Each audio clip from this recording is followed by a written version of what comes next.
Ladies and gentlemen, there comes a moment in a woman's life when heaven begins to whisper.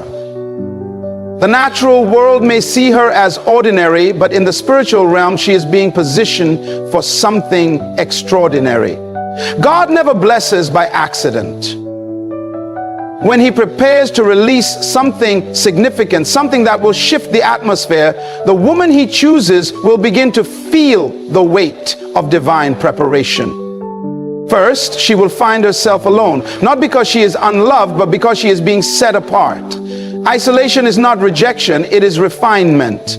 God removes the noise so that she can hear the whisper. He cuts off distractions, not to punish her, but to protect the seed of what he is about to birth in her life. This kind of separation is sacred. It is a cocoon before the emergence of purpose. Then a strange restlessness will arise in her soul. She will begin to sense that where she is no longer fits who she is becoming. What used to satisfy her now seems shallow. The job, the people, the routine, none of it feels right anymore. This is not confusion, this is transition. It is the labor pain of destiny. Something is shifting and her spirit knows it before her mind can process it. Suddenly doors begin to close, not because she did something wrong, but because God is redirecting her. She prays, she plans, and yet the path seems blocked. But this is divine strategy. Closed doors are often more merciful than open ones because God sees the future. When he shuts one way, it is because he is preserving her for the right one. Don't mourn the door. Thank him for the protection. In this divine disruption, something else awakens, a hunger, a deep thirst for more of God. She begins to crave his word. She seeks his presence, not out of duty, but desperation. She's not chasing platforms or applause. She's chasing alignment. The more she draws near, the more heaven opens up insight and revelation. She is no longer entertained by surface things. She is being recalibrated for kingdom things. But with this increase in hunger comes an increase in warfare. Suddenly all hell seems to rise against her. Unexpected attacks, inner doubts, betrayal, exhaustion. The enemy fights what he fears. And what he fears most is a woman who knows her calling and refuses to bow. The enemy sees the oil being poured and he panics. But resistance is proof of relevance. The storm is confirmation. And then God begins to speak, not just once, but over and over, through dreams, through others, through scripture, through that still small voice in her soul. He confirms what she has felt but couldn't explain. She starts to see patterns, signs, symbols, all pointing to something bigger than her. She knows that something is about to break loose, and she holds on to the word like her life depends on it, because it does. Finally, a boldness rises within her, a fire, a knowing. Even when she doesn't have the full picture, she has peace. Even in the unknown, she walks with assurance. This is not pride, it is power under control, the kind of boldness that comes from surrender. The clarity she once begged for begins to come in waves. Her posture changes, her voice shifts, her presence carries weight because heaven has backed her. Woman of purpose, if you are seeing these signs, don't run, don't doubt, don't shrink. You are not breaking down, you are breaking through. Something big is coming. And when God blesses, he does not bless halfway. He blesses exceedingly abundantly above all you can ask or imagine. When God is preparing to do something extraordinary in a woman's life, the first sign is often isolation. This is not a punishment, it is a divine strategy. God begins to separate her, not just physically from certain people and places, but spiritually from the noise and distractions that have diluted her purpose. Suddenly, she finds herself losing interest in conversations that once excited her. The friends she used to run to no longer understand her silence. The places she once found comfort in feel foreign and empty. What she is experiencing is not loneliness, it is separation for transformation. God always isolates before he elevates. He removed Moses from the palace before giving him the assignment. He took Joseph through the prison before placing him in the palace. He hid David in the wilderness before he ever sat on the throne. This divine pattern repeats because transformation requires time alone with God. In this season, he becomes her only source, not her friends, not her career, not her titles, but him alone. She learns to lean into his voice like never before. She starts to discern his presence in the quiet moments, and it is there that she begins to understand who she really is. In isolation, distractions are removed and clarity is restored. God reveals things to her about herself that she never saw when she was surrounded. He begins to strip her of the false layers she wore to survive, layers of approval, fear, insecurity, and comparison. And as those layers fall away, she is introduced to the woman she was always meant to be. This is a sacred season. Painful, yes. Confusing, often, but it is holy. Because before God gives her something big, he must first make sure she can carry it. And for that, he needs her undivided attention. When a woman is on the verge of a divine shift, God doesn't start with the spotlight. He begins with silence. He calls her away quietly, gently, but intentionally. People start to drift. Conversations dry up, invitations stop coming, and though she may try to hold on, she feels something pushing her into solitude. It's not abandonment, it's alignment. God removes her from the crowd because what he's about to deposit in her cannot be exposed to noise. The deeper the calling, the greater the isolation. He's not trying to hurt her, he's trying to protect what he's planting within her. In this season, she begins to feel misunderstood. Even those closest to her can't seem to connect the way they used to. It's like she's speaking a language no one else understands. That's because God is downloading a new language of purpose, identity, and calling into her spirit. Her appetite shifts. She's no longer satisfied with surface level relationships or empty conversations. Her soul is craving something deeper, something eternal. And though she may feel like she's losing everything, what she's really gaining is herself.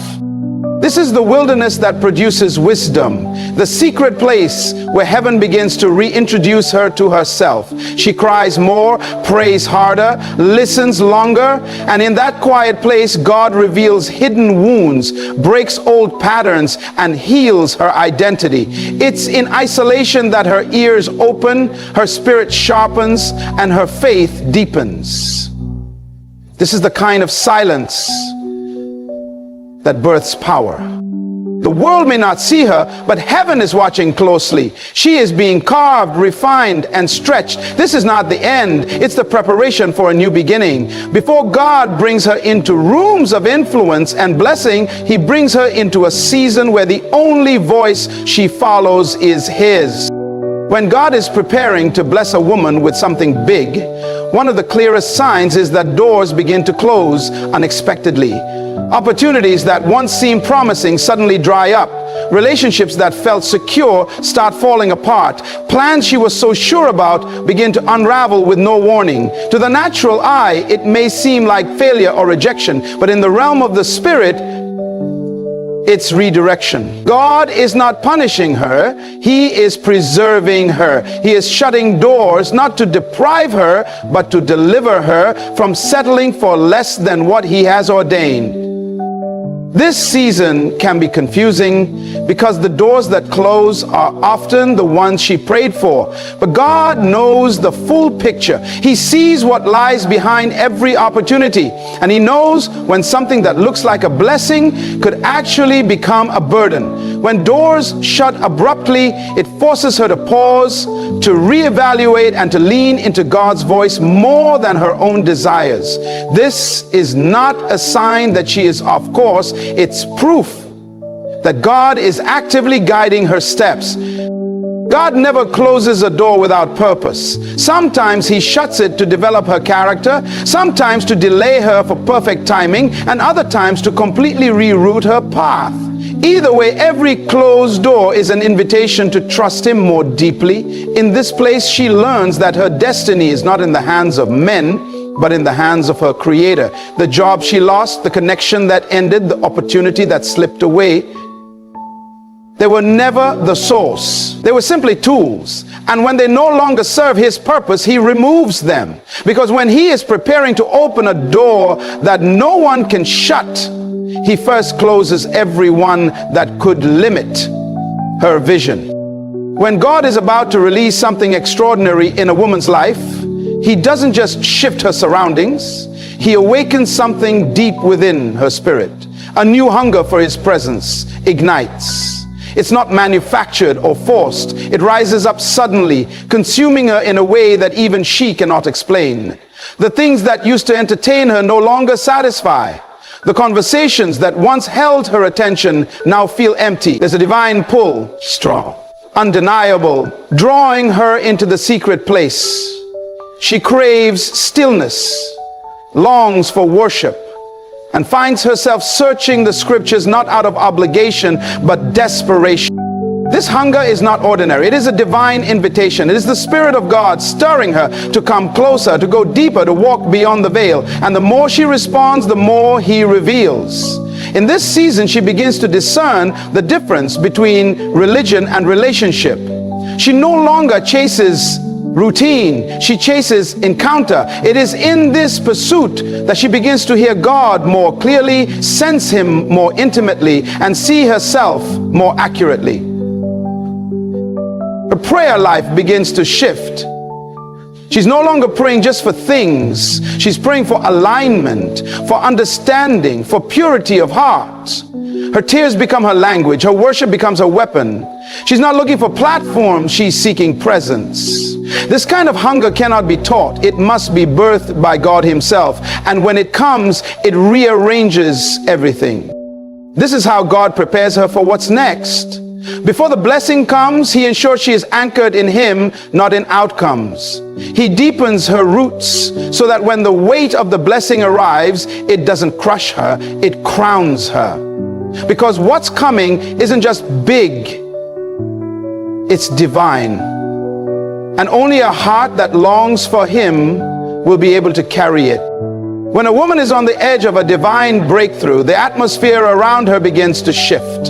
And so does the resistance. Unusual opposition and spiritual warfare begin to increase. Not because she is weak, but because she is becoming dangerous to the kingdom of darkness. The enemy doesn't fight what doesn't threaten him. But when a woman starts moving into alignment with heaven's agenda, when her identity begins to rise, when her hunger for God deepens and her distractions are stripped away, hell takes notice. And it responds with warfare designed to distract, discourage, and derail her. Attacks come from unexpected places. People she trusted begin to turn. Emotions become unpredictable. Thoughts she thought she had conquered resurface with intensity. Her sleep is disturbed. Her peace feels attacked. Her progress feels slowed. But none of this is random. It's strategic. It is the enemy sensing that something powerful is about to be birthed through her life. And like Pharaoh trying to destroy the deliverer before Moses was grown, the enemy launches an assault before the manifestation arrives. But here's the truth. Spiritual warfare is not a sign of defeat.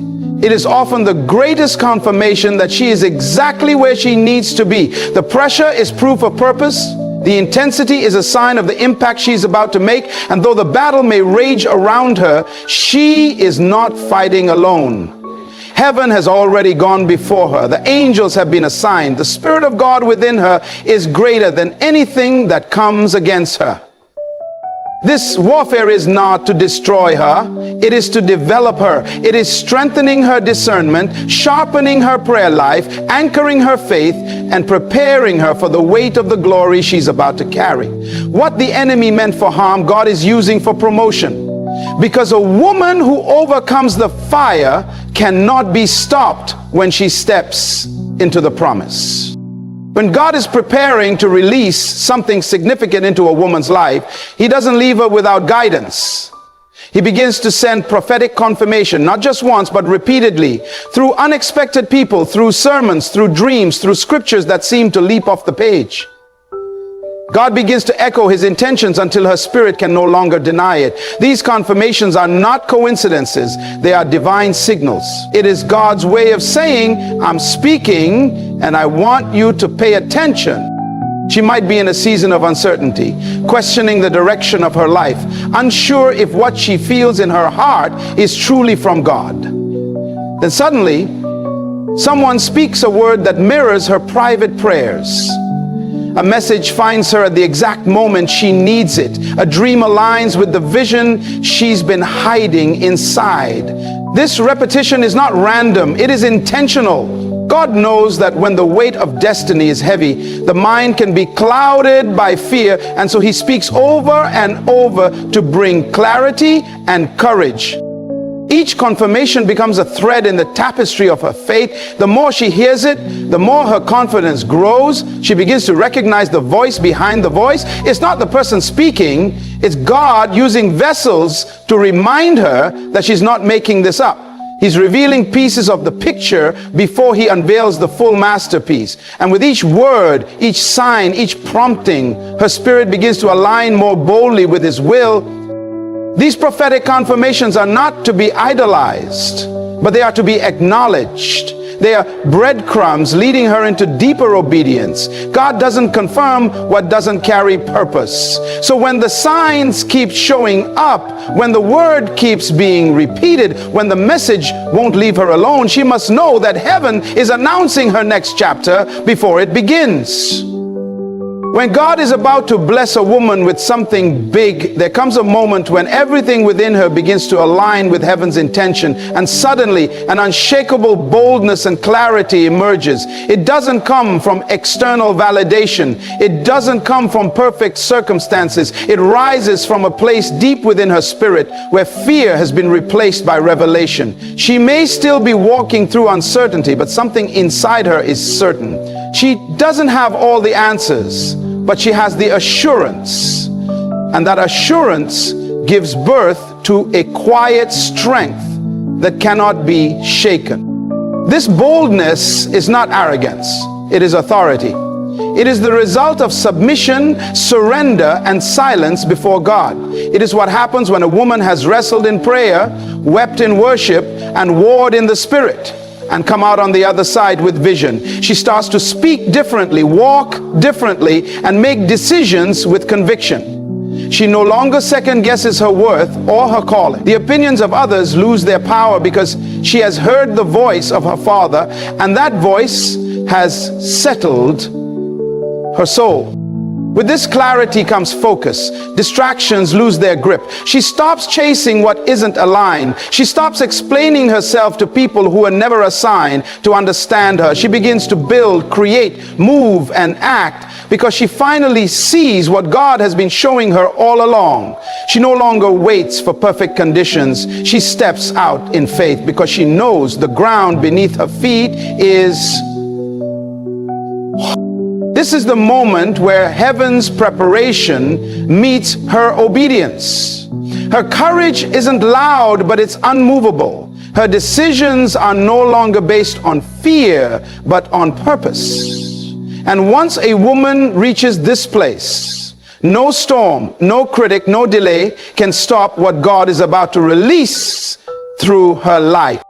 So when a woman begins to see these signs, divine isolation, closed doors, a burning hunger for God's presence, increased warfare, prophetic confirmations, unusual boldness, and unshakable clarity, she must understand heaven is announcing her next season. These are not coincidences. They are divine markers that she is being positioned for something far greater than she imagined. God is not just preparing a blessing for her, he is preparing her for the blessing. And when he blesses, he does not bless halfway, he blesses in full. Pressed down, shaken together, running over. This is the time to stay focused. This is the time to protect her spirit, guard her mind, and walk closely with the one who called her. Because what's coming will require her to carry influence, favor, wisdom, and responsibility. It will demand maturity, discernment, and strength. And God, in his mercy, is making sure Let every sign be a reminder. She is not forgotten, overlooked, or delayed. She is becoming the woman who can handle what God is about to release, becoming the vessel through which heaven will move. And when the time is right, when the process has done its work, when her heart is aligned with His, God will reveal what He's been working on all along. And it will be big, not for her glory, but not for her comfort, but for His kingdom. Because when God blesses a woman, it's never just about her. It's about everyone she will touch, lift, and lead as a result. The world better get ready, because she's not waiting for permission. She's been chosen, and her time is near.